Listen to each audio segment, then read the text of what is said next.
जी, Django web advance web development में आपको welcome करते हैं और फर्दर अपनी डेवलपमेंट के सिलसिले को आगे लेके चलते हैं। ठीक है, यहाँ पर अभी हमने जो है वो आपने देखा यहाँ पे पिछली वीडियो के अंदर हमने एक लॉगिन पेज अपना जो किया दैट लुक्स लाइक दिस।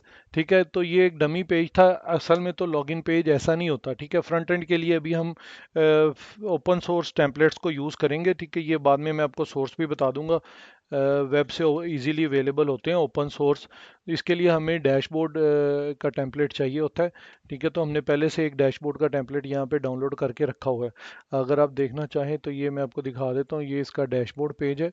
ठीक है, और ये अगर हम इसमें देखें तो हमारे पास यहाँ पे लॉगिन पेज भी अवेलेबल है। ये इसका लॉगिन पेज है। तो क्या करते हैं कि इस लॉगिन पेज को यहाँ से कॉपी कर लेते हैं। कॉपी करने के बाद अपने प्रोजेक्ट में जाएंगे। ये सोर्स जो है वो आपको इजीली अवेलेबल हो जाता है, क्योंकि हम जो है फ्रंट एंड डेवलपमेंट खुद से इतनी ज़्यादा नहीं करते। टेम्पलेट्स वगैरह ले लेते हैं, और या फुल स्टैक डेवलपमेंट में भी हम काम कर रहे हो तो काफ़ी चीज़ें हम ओपन सोर्स से ले लेते हैं। लेकिन अगर हम किसी और इन्वायरमेंट में काम कर रहे हैं जहाँ पे हमें फ्रंट एंड की असिस्टेंस अवेलेबल है, तो फ्रंट एंड की टीम जो होगी वो हमें ये सारा कुछ प्रोवाइड कर देती है। तो हमारा मेन फोकस जो है वो बैक एंड डेवलपमेंट और दूसरी चीज़ों के ऊपर होता है। लेकिन जब हम एक एप्लीकेशन फुली खुद से डेवलप करते हैं as a full stack development, तो हम ओपन सोर्स बहुत सारी चीज़ें ले सकते हैं। तो फाइल एक्सप्लोरर को हम नए ओपन कर लेते हैं। अपने सी ड्राइव में जाएंगे, यूज़र्स में जाएंगे। यूज़र्स में जाने के बाद अपने रिक्वायर्ड यूज़र में जाएंगे। वहाँ पे हमारे पास अपना प्रोजेक्ट पड़ा होगा। उस प्रोजेक्ट के अंदर ये आप देख रहे हैं यूज़र मैनेजर की ऐप है। इस ऐप के अंदर टेम्पलेट्स हैं। टेम्पलेट्स में ये यूज़र मैनेजर है। ठीक है, तो यूज़र मैनेजर के अंदर यहाँ पर हम लॉगिन पेज को रख सकते हैं। ठीक है, थोड़ी हियरार्की जो है वो हम चेंज भी कर सकते हैं। तो ये पहले से ही एक लॉगिन पेज बढ़ा हुआ है यहाँ पे, तो इसको हम होल्ड कर देते हैं।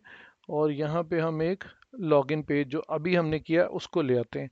और उसके बाद हम क्या करते हैं, जैसे ही हम अपनी वेब एप्लीकेशन में जाएंगे, वेब एप्लीकेशन में जाके इसको हम रिफ्रेश करेंगे, तो अब आप ये देख रहे हैं एक डिफरेंट लॉगिन पेज हमारे पास आ गया। लेकिन ये लॉगिन पेज जो है ये बिल्कुल भी ऐसा नहीं है जैसा लॉगिन पेज जो है वो, ये देखें आप, ओरिजिनली ये लॉगिन पेज ऐसा है।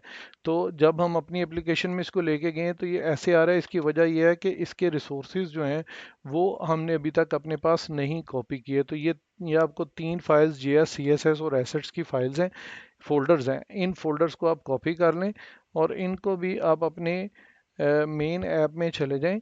यहाँ पे कोर के अंदर जाके कोर में हमें एक स्टैटिक का फोल्डर बनाना है। चाहे यहाँ से बना लें, चाहे आप जो है वो अपने वीएस कोड में जाके भी बना सकते हैं। ठीक है, ये अब आप कोर में चले जाते हैं तो स्टैटिक रिसोर्सेज जो है हम वो स्टैटिक के फोल्डर में रखते हैं। ये हम जेंगो बेसिक के अंदर सारा कुछ सीख चुके हैं। तो S T A T static का एक फोल्डर हम बना लेते हैं। और स्टैटिक का फोल्डर यहाँ पे आप देख सकते हैं कि हमारे पास एक स्टैटिक का फोल्डर आ गया। तो हम अपने रिसोर्सेज सारे इस स्टैटिक के फोल्डर के अंदर जाके यहाँ पे रख देते हैं। तो अब हमें करना क्या होगा, हमें करना ये है कि अपनी जो है वो वेब एप्लीकेशन जो सी है उसके सारे जितने भी रिसोर्सेज हैं, यहाँ से अगर आप, ये मैं अब आपको दिखा देता हूँ, यूज़र मैनेजर में चले जाते हैं, टेम्पलेट्स में चले जाते हैं, ये लॉगिन का हमारा पेज है। तो इस लॉगिन के पेज के अंदर हमें जो है वो सारे रिसोर्सेज जो हैं वो अकॉर्डिंगली चेंज करने पड़ेंगे। तो हम पहले देख चुके हैं इसको कैसे करते हैं। लोड स्टैटिक का डायरेक्टिव हमें यहाँ पे देना पड़ता है। ठीक है, तो हम क्या करते हैं कि लोड स्टैटिक का डायरेक्टिव दे देते हैं। लोड स्टैटिक का डायरेक्टिव हमें देना पड़ता है, वो हम दे लेते हैं। और उसके बाद जैसे ये सी एस एस का स्टाइल है यहाँ पे,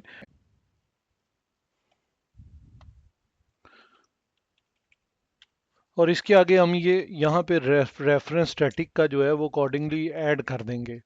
ठीक है, तो इसके लिए हम करली ब्रैकेट्स लगा देते हैं, सिंगल कोट्स के अंदर इसको ले लेते हैं, और परसेंटेज साइन स्टैटिक, और एंड पे परसेंटेज साइन एक दफ़ा फिर लगा के इसको क्लोज कर देते हैं। ठीक है, यहाँ पे अपने प्रोजेक्ट को एक दफ़ा टर्मिनेट करते हैं और री रन करते हैं अपने प्रोजेक्ट को। अपने प्रोजेक्ट को री रन करने के बाद हम यहाँ पर आते हैं 1 to 7 और ये देखें, जैसे ही हमने CSS को वहाँ पे ठीक किया तो हमारा पेज जो है वो ये अकॉर्डिंगली सारी CSS के साथ बिल्कुल सही पेज आ गया।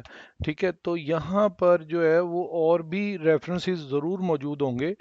जितने भी रेफरेंसेस होंगे उसको मैं बाद में चेंज कर लेता हूँ, आप भी उनको चेंज कर लें, चाहे वो जावास्क्रिप्ट के रेफरेंसेस हैं, इमेजेस हैं, या कोई और चीज़ें हैं। जैसे कि ये देखिए जावास्क्रिप्ट का रेफरेंस यहाँ पे आपको एक एरर दे रहा है। ठीक है, तो इस पेज के ऊपर लाजमी जावास्क्रिप्ट का कोई ना कोई रेफरेंस होगा। ये देखिए JS की फाइल है, तो इसको भी अकॉर्डिंगली आपको चेंज करना पड़ेगा। मैं भी यहाँ पे कर लेता हूँ, आप भी कर लें, और उसके बाद जो ये पेज है ये स्मूथली फंक्शन करने लग जाएगा।